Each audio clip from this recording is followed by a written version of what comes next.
Ladies and gentlemen, Trump pardons roughly 1,500 criminal defendants charged in the January 6th Capitol attack. The sweeping pardons would mark the beginning of the end of one of the largest investigations in FBI history.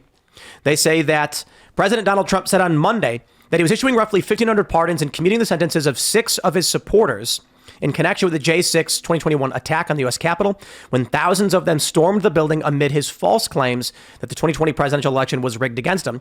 He made the remarks after returning to the White House Monday evening. An attorney for Enrique Tarrio, the Proud Boy leader convicted of seditious conspiracy, told NBC News on Monday that his client was being processed for release from FCI Pollock, a medium security federal prison in Louisiana. Tarrio is serving 22 years in federal prison after being convicted of seditious conspiracy. He is being processed out. Now, there's a viral tweet that I believe it's from his mom saying that he is out of prison. So we expected this. Trump said he was going to do it. The rumor is that, I suppose, as he's saying, some of those who are violent and did go to prison and were convicted have been commuted, and then it's a blanket pardon for some 1,500 other people. I'm curious what you guys think. I'm curious what you, congressman, think about all of this.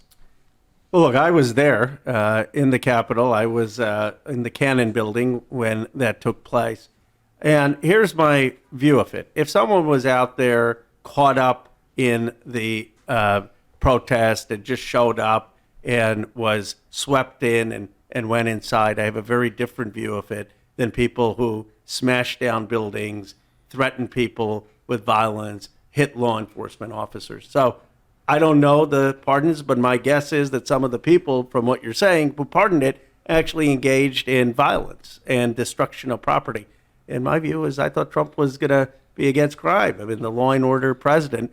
So why is any kind of violence on federal property not zero tolerance?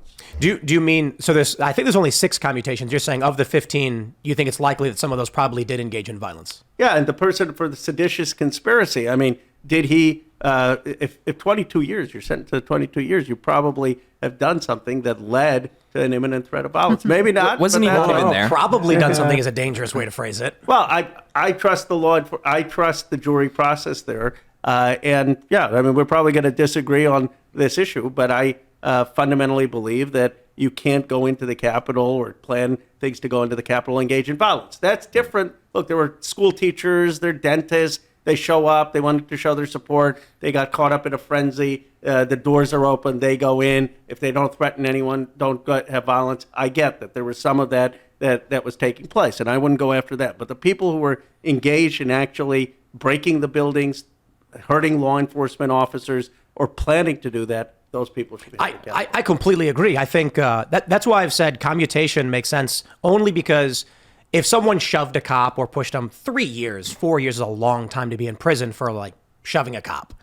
But for people who didn't know what was going on and walked into a building when the gates were down or open and got trespassed, I agree with. I'm curious what you guys think. Well, I think the biggest problem here is trusting that process, right? Because it was obviously abused. I have a friend, he's a photojournalist, he's independent. He was there that day. He wasn't even a registered Republican, but he was in there. He went inside, took photos, and walked out. He ended up getting sentenced to 4 years in prison for doing just that. So when it comes down to the actual process, it was obviously being abused there. They were painting him in court as a hardcore Trump supporter, and this was an insurrection, and painting him that way in court. That's obviously a completely abused system right there. Because just walking around, nonviolent, didn't do anything violent, walking around, taking photos, and getting 4 years from that's completely unimaginable. And there were a lot of enhancements on the sentences that turned out to be all unconstitutional by SCOTUS. They were adding to the sentences where they shouldn't have been. But to add to all of this, George Washington, what? You can tilt your mic down. Okay. Is that better? Yeah. Okay, good. I feel more comfortable.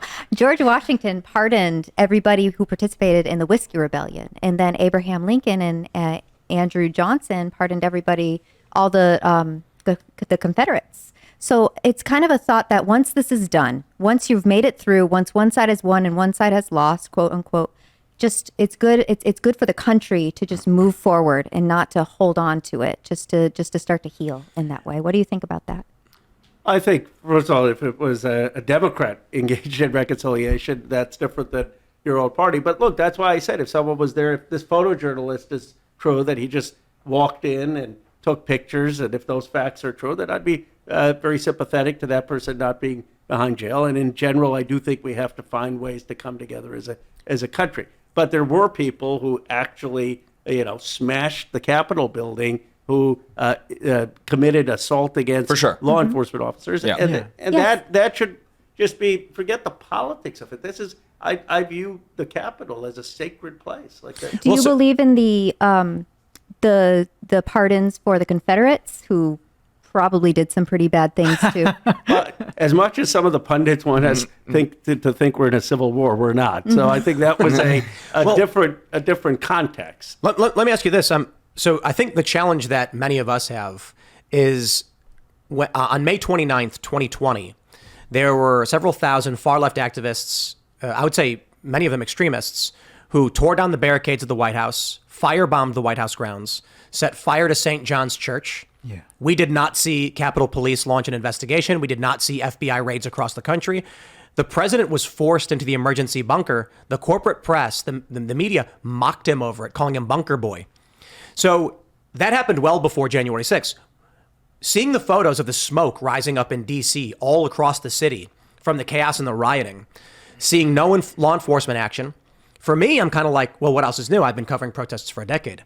Then when January 6th happens, to see a nationwide raid that actually resulted in, there was a woman in Alaska who was wrongly identified. They stormed her house. And I'm thinking to myself, they're willing to send the feds to Alaska to raid the wrong woman's home, and they won't even do a simple local investigation into who set fire to St. John's Church. More importantly, who firebombed the guard post of the White House. Yeah. I mean, the White House grounds was on fire. Yeah, there was about 60 Secret Service agents that were injured that night, dozens of police officers, dozens of vehicles, obviously St. John's Church as well. There should be accountability for that. I'm not defending left rioters and protesters, and if they are committing damage to the White House, if they're threatening law enforcement officers, absolutely, they should be going to prison for that. I mean, after a trial. I get your point. You're saying that the police, you feel the law enforcement are singling out people because they're conservative and supporting Donald Trump in a way they aren't on the left.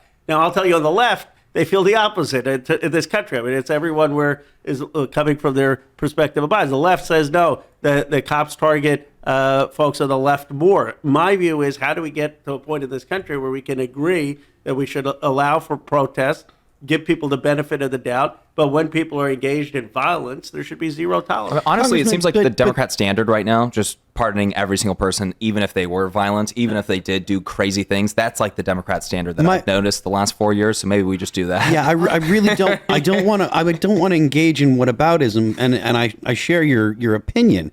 But it's really hard to say that we need to hold the J6 rioters accountable, and that we do have to worry about the rule of law when there have been multiple times, I'm not going to get specific because, again, I don't want to get into whataboutism, but there have been multiple times where it seems like one political opinion is suppressed and another political opinion isn't. So it's really, I agree with you, and I understand your position, but it's really hard to accept that now it matters when there have been multiple times in the past 5 or so years that hasn't been the standard. The George Floyd riots were some of the worst we've seen in decades. The most destructive in U.S. history. I think it's somewhere in the mid-20s of confirmed deaths from the rioting, and then $30 billion or something like that in damage. There were an additional 10 deaths from ancillary instances. There was the murdering of retired Officer Dorn, I believe. Mm-hmm. A police department was burned to the ground.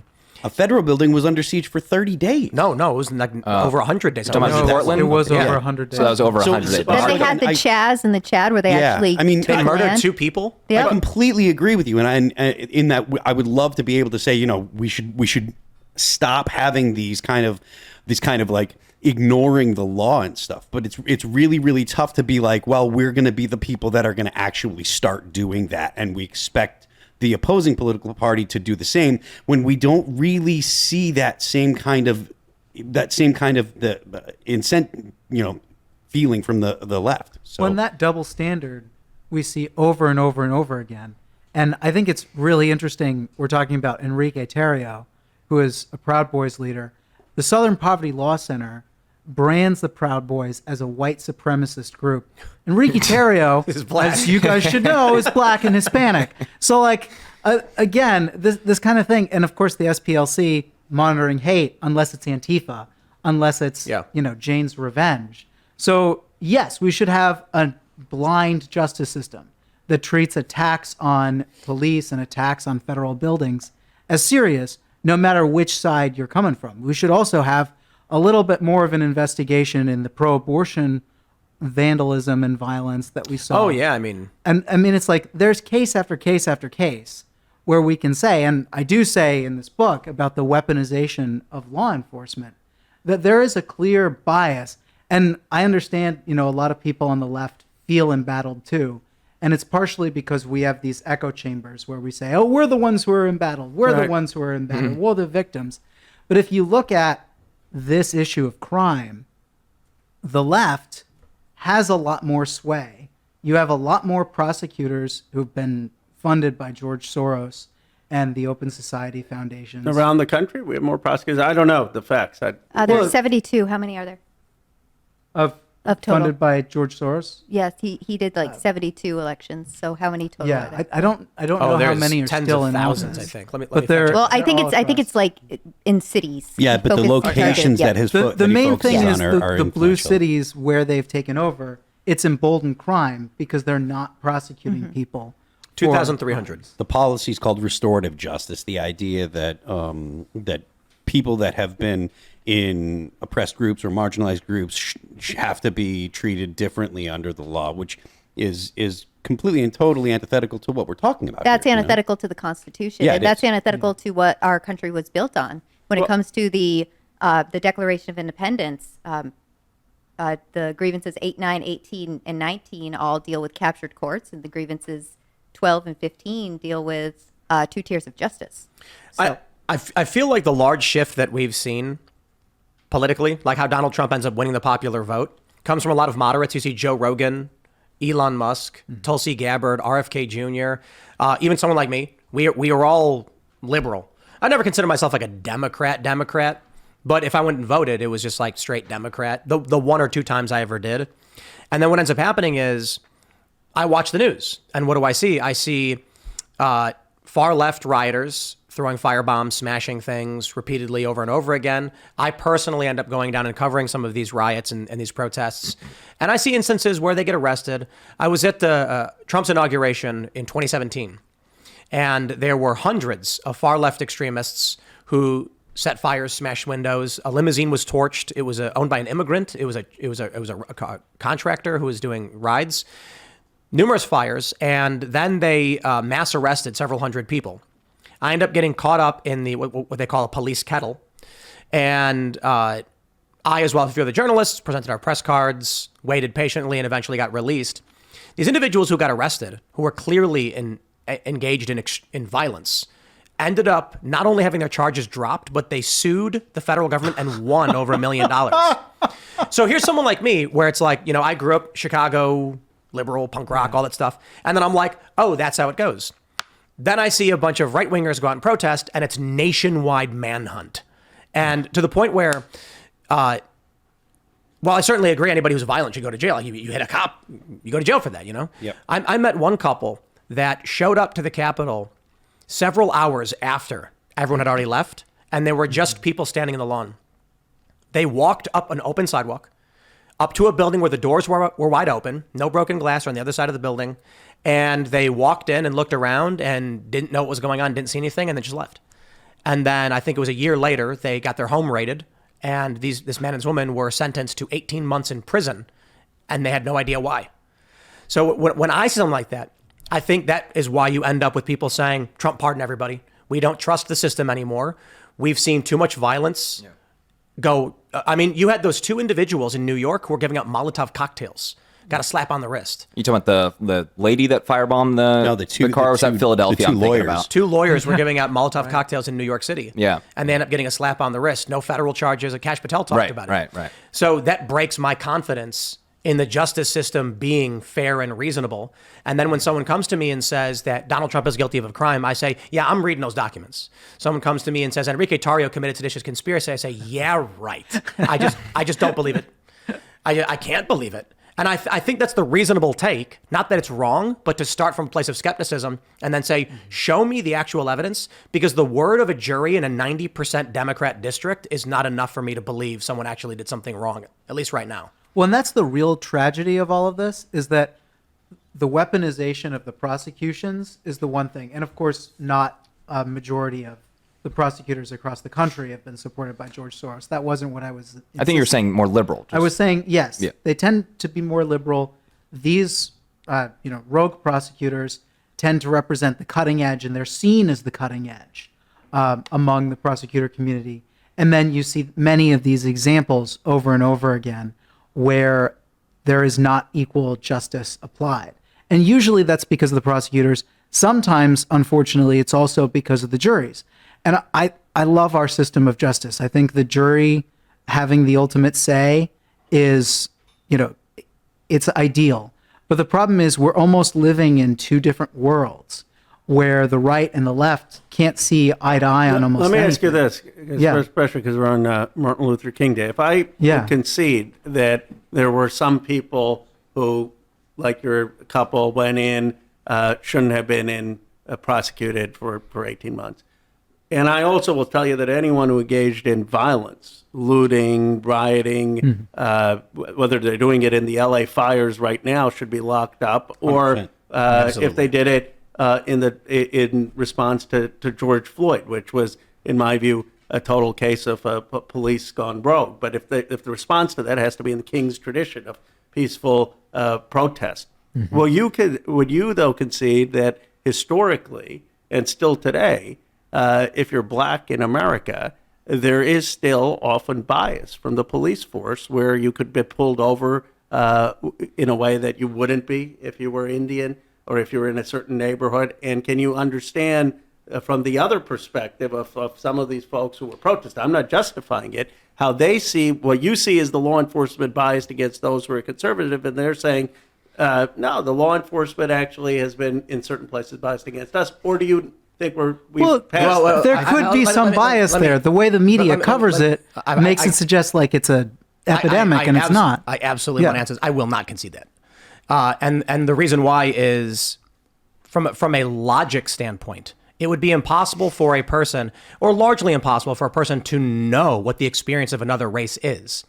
So we hear stories, and we are told that black people in this country experience bias at the hands of police officers. I actually believe some of these stories are probably true, but it's hard to quantify it literally or numerically. And so the issue I run into is from the south side of Chicago myself, I saw no difference between the Mexican, white, mixed, Asian, black people in my community when the cops were hassling us. Then I see these stories from the left where they say the talk, something that white people don't understand. And I'm like, what are you talking about? Everybody in my neighborhood got the talk. When you were a kid in the south side of Chicago, be it white, black, Mexican, Asian, no matter what you were, your parents told you, if you get pulled over, you turn your car off, you put the keys in the dash, you turn the dome light on, you turn the radio down, wallet on your dash, hands on the wheels, and don't move because a cop could shoot you. Everyone got that story. So then when I'm told that there are these racial disparities because cops are treating certain minority groups a certain way, I say, okay, tell me the story. I hear a story from someone who's a minority, be it black, Mexican, or Indian or otherwise, and I say, that's crazy. I can't believe that happened to you. I have stories too. But then people tell me my stories don't count. Or what ends up happening to me is if I say I'm mixed, they say, see, it proves it. If I don't tell them I'm mixed, they say, you're white, you don't understand. There's for me. You're getting to the heart of the issue, I think. And part of the reason Trump won is that there are a lot of people in working class neighborhoods, white working class neighborhoods, who have suffered tremendously because jobs were offshored, because of the opioid crisis, because they have not had economic opportunity. And one can say that is true and not deny their experience or look down upon them or make it kind of a pyramid of suffering or victimhood, and still acknowledge, in my view, that race also has a factor. It's not just, and that doesn't take away from the issue of people who are in the white and working class. And I think that's part of the challenge in this country, is how do we have that conversation? Well, I think humans are tribal, so race plays a factor. Politics can also play a factor. When you are perceiving someone who's different from yourself, and you haven't been trained, as I think many of us rightly were in this room, to judge someone based on the content of their character, not the color of their skin, it's very easy to see in the other something that you dislike, that you think they're singling you out, that they're being, I think that inherent distrust of tribalism is at the root of a lot of the perceptions of this supposedly widespread violence. We had a video from, do you guys know King Randall? Personality. I think we've had him on the show before. Yeah, and I think I've seen him. He's a black man, and he made a video just last week, and he said, I can't believe this happened to me. I got pulled over by the police. And he films himself as he gets pulled over. And the officer basically says, I pulled you over. He's like, no. He's like, well, you're speeding. He says, okay, license and registration. He hands him his ticket and says, just sign here. It's not an admission of guilt. It's just an acknowledgement of receipt. He signs it and he says, slow down for me, buddy. He says, you got it. Thank you, sir. And that's it. End of story.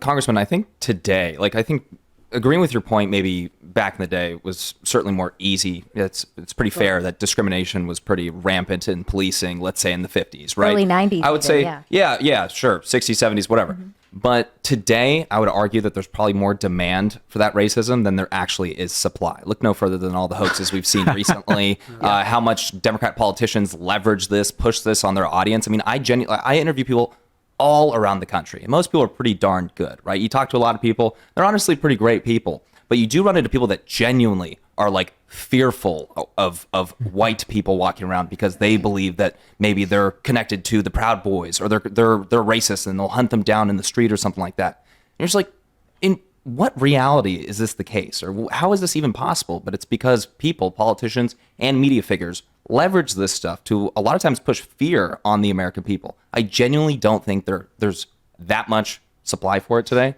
as there is demand for it. I will tell you, though, I do think systemic racism exists. And so I'll clarify what that means, because I know a lot of people in the audience are going to say, Tim, you're wrong. There are systems that were built over a long period of time back when this country had overtly racist laws and policies that remain in effect as barriers. For instance, redlining and blockbusting, which were legal practices in Chicago and in many other places, left behind structural remnants that exist today. So if someone comes to me and says, my family is impoverished largely due to the actions taken in the 1950s, which segregated us, and now we are struggling to get out of this area, that's absolutely 100% factually correct. The issue of individual biases, I think you made a great point about humans being tribal. I do agree with and think exists. But I think, outside of these structures, we have largely passed these laws to make that all illegal. Mm-hmm. And now I think the majority of the population is trying to avoid being racist. And They don't like being called racist, and we don't want that to be the principal issue. I do think we've largely dealt with it from a legal point, and now it's going to require... I think we have to be cognizant of these systems. Redlining and blockbusting, for instance, for those who don't know, redlining was when real estate companies would only sell property to black people in an area near the red line in Chicago, creating isolated pockets of racial segregation. And that results in, you don't have the same industry, you don't have the same tax base, you don't have the same schools, you don't have the same skill sets as a robust, eclectic, educated area. Being aware of that, I think, is important. But I think blaming cops and calling them racist when, police departments in big cities are even, right, they have affirmative action for the past 20 or 30 years.